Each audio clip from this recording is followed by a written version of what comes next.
और ये तस्वीर आप देख पा रहे हैं एक्सप्रेसवे पर जंगी तैयारी। और ये आसमान में जिस तरीके से एक उत्साह का प्रदर्शन हो रहा है, ये बता रहा है कि हम कितने सशक्त, कितने मजबूत। और आसमान पर भी हमारा राज है। गंगा एक्सप्रेसवे पर आज जो युद्धाभ्यास हो रहा है, उसकी जो झलक आप देख पा रहे हैं, ये पूरे भारत को, पूरे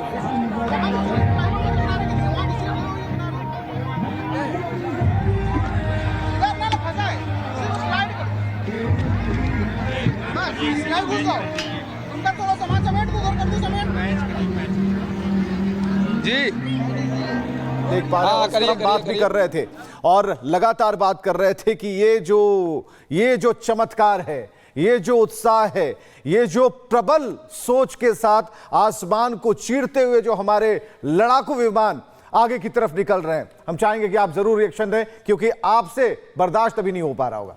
बिल्कुल बर्दाश्त इसलिए नहीं हो रहा क्योंकि एज ए पायलट, नेवी का पायलट रहा हूं, एयरक्राफ्ट कैरियर से ऑपरेट किया, और ऐसी स्थितियों में हम सरप्राइज देने के लिए ऐसे ऑप्शंस ढूंढते हैं। देखिए, हमें याद होगा कि 1971 में 5:30 बजे शाम को, और ये 3 दिसंबर की घटना है, जब उन्होंने हमारे 5 एयरबेसेस पे प्रीएम्प्टिव स्ट्राइक किया था और उन्होंने हमारे विमानों को एक तरह से जमीन पर रोकने की कोशिश की थी, पर वो उसमें सफल नहीं हो पाए। वो एक जस्ट झटका था, वो निकल गया। और उसी दिन हमने सारा कुछ उनके वापस देने के लिए अपनी पूरी पराक्रम के साथ युद्ध डिक्लेयर किया। और 4 दिसंबर की रात तो कोई भूल ही नहीं सकता, जब 8:30 बजे शाम को 3 मिसाइल बोट रशियन लैंग्वेज में बात करते हुए चुपके कराची की तरफ बढ़े। जो कोई वह हिंदुस्तान की, भारत की एकमात्र ऐसी हवाई पट्टी है जहां पर रात में भी भारतीय वायुसेना अपना ऑपरेशन, यानी कि जंग की अगर आवश्यकता पड़े तो इस हवाई पट्टी का उपयोग कर सकती है। और यहां पर पहला जो हमारा जो विमान गया है, भारी मालवाहक AN-32 गया है, जिसमें सैनिक भी इकट्ठा बैठ सकते हैं, ग्रुप में बैठ सकते हैं, यानी कि और कुछ सामग्री की आवश्यकता हो तो इस मालवाहक विमान में सामान के साथ हमारे सैनिक बैठ सकते हैं। किसी भी आपात स्थिति में जहां जरूरत पड़ेगी कि वहां पर सामान की आवश्यकता है, वहां पर सैनिक पहुंचाने की आवश्यकता है, तो ये हमारा जो विमान है आधुनिक AN-32, वह उन जगहों पे पहुंचेगा जहां पर लोग सोच भी नहीं सकते हैं। तो आने वाले समय में आप देखेंगे कि हमारे और भी एक से बढ़कर एक फाइटर प्लेन यहां पर आने वाले हैं, जिसमें से मिराज, जगुआर, सुखोई, हेरकुलिस, तमाम तरह के जो हमारे फाइटर प्लेन्स हैं वो यहाँ पर पहुँचने वाले हैं, अपना कर्तव्य दिखाने वाले हैं। तो आप देखते रहिए कि भारतीय सेना जो है, भारतीय वायुसेना कितनी आधुनिक हो चुकी है, कितनी ताकतवर हो चुकी है, कितनी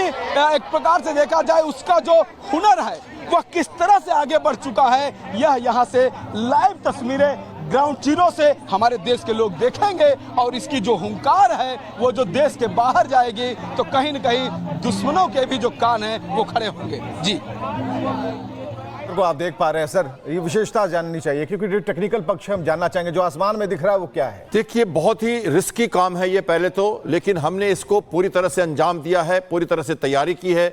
जब नेशनल हाईवेज बनाए गए थे तो इसकी परिकल्पना बहुत पहले अटल बिहारी वाजपेयी जी के समय से, जब चारों तरफ तंत्र बनाया गया था, तो ये एक रनवे को यूज करने के हिसाब से भी इनको बनाया गया था। जगह जगह पे हेलीकॉप्टर लैंडिंग की भी व्यवस्था है।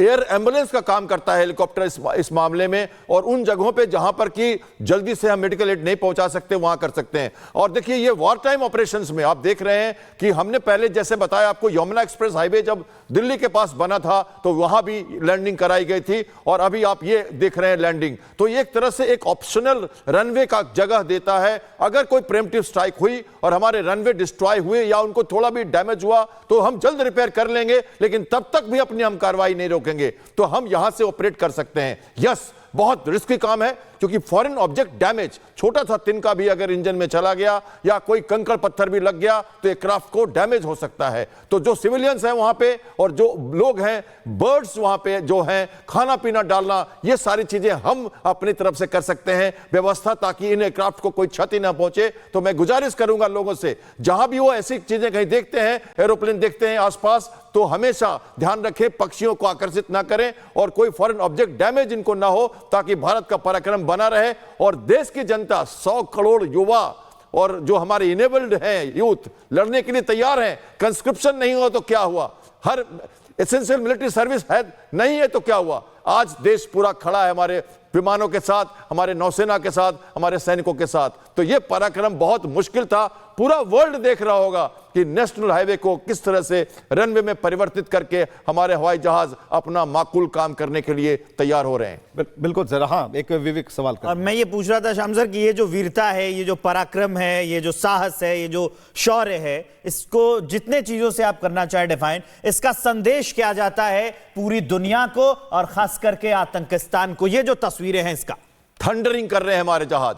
आपने N-32 को देखा जो कि हमारा वर्क पावर हॉर्स है हमारा एयरफोर्स का, जिसमें हम लगातार कम्युनिकेशंस यानी कि सैनिकों की एक जगह से दूसरे जगह रसद या कोई भी बातें करनी हो और हमारे सीनियर ऑफिसर्स को मूव करना हो तो ये लिफ्ट करता है उनको इमीडिएटली। ये हमारा वर्क हॉर्स है एक तरह का। और दूसरी उसके बाद हमारे फाइटर एयरक्राफ्ट यहाँ पे लैंड करने वाले हैं, चाहे वो मिराज हो चाहे वो राफेल हो। ये बड़े बड़े शानदार जहाज हैं, बड़ी सॉफ्टिकेटेड और हाई टेक्नोलॉजी के एयरक्राफ्ट हैं और इनको दुश्मन की सीमा पार करके पहुंचने में उनके एयरपोर्ट्स तक 10 से 12 मिनट से ज्यादा नहीं लगने वाले। तो इस दहाड़ के साथ जब ये यहां से उड़ रहे हैं, कल कहीं और से उड़ेंगे। बात यही नहीं रुकती, कल कहीं और से उड़ेंगे। अगर ये वाला एरिया भी डैमेज हुआ तो पूरा हमारा तो हाईवे ही है, माइल्स ऑफ हाईवे अवेलेबल पूरे इंडिया में। कहां कहां आप आओगे, कहां कहां हमें देख पाओगे। तो आपकी कोई प्रिमिटिव स्ट्राइक का आप ऐसी कोई कोताही हम नहीं बरतेंगे। आप ऐसी कोई सोच भी मत करना हमारी तरफ आंख उठाने का या पिछले बार की कोई गलती दोहराने का। अब हम उससे ज्यादा सतर्क हैं और पूरी तरह से आपके अगेंस्ट में खड़े हैं किसी भी तरह की चुनौती का सामना करने के लिए।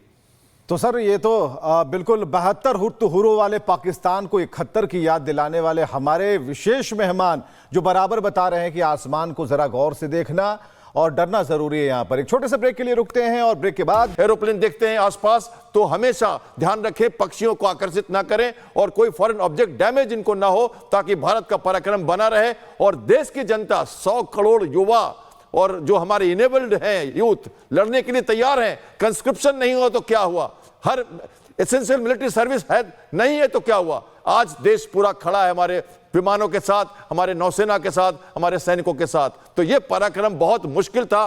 पूरा वर्ल्ड देख रहा होगा कि नेशनल हाईवे को किस तरह से रनवे में परिवर्तित करके हमारे हवाई जहाज अपना माकूल काम करने के लिए तैयार हो रहे हैं। बिल्कुल सर। हाँ, एक विवेक सवाल कर। और मैं ये पूछ रहा था श्याम सर कि ये जो वीरता है, ये जो पराक्रम है, ये जो साहस है, ये जो शौर्य है, इसको जितने चीजों से आप करना चाहे डिफाइन, इसका संदेश क्या जाता है पूरी दुनिया को और खास करके आतंकिस्तान को? ये जो तस्वीरें हैं इसका थंडरिंग कर रहे हैं हमारे जहाज। आपने N-32 को देखा जो कि हमारा वर्क पावर हॉर्स है हमारा एयरफोर्स का, जिसमें हम लगातार कम्युनिकेशंस यानी कि सैनिकों की एक जगह से दूसरे जगह रसद या कोई भी बातें करनी हो और हमारे सीनियर ऑफिसर्स को मूव करना हो तो ये लिफ्ट करता है उनको इमीडिएटली। ये हमारा वर्क हॉर्स है एक तरह का। और दूसरी उसके बाद हमारे फाइटर एयरक्राफ्ट यहाँ पे लैंड करने वाले हैं, चाहे वो मिराज हो चाहे वो राफेल हो। ये बड़े बड़े शानदार जहाज हैं, बड़ी सॉफ्टिकेटेड और हाई टेक्नोलॉजी के एयरक्राफ्ट हैं और इनको दुश्मन की सीमा पार करके पहुंचने में उनके एयरपोर्ट्स तक 10 से 12 मिनट से ज्यादा नहीं लगने वाले। तो इस दहाड़ के साथ जब ये यहां से उड़ रहे हैं, कल कहीं और से उड़ेंगे। बात यही नहीं रुकती, कल कहीं और से उड़ेंगे। अगर ये वाला एरिया भी डैमेज हुआ तो पूरा हमारा तो हाईवे ही है, माइल्स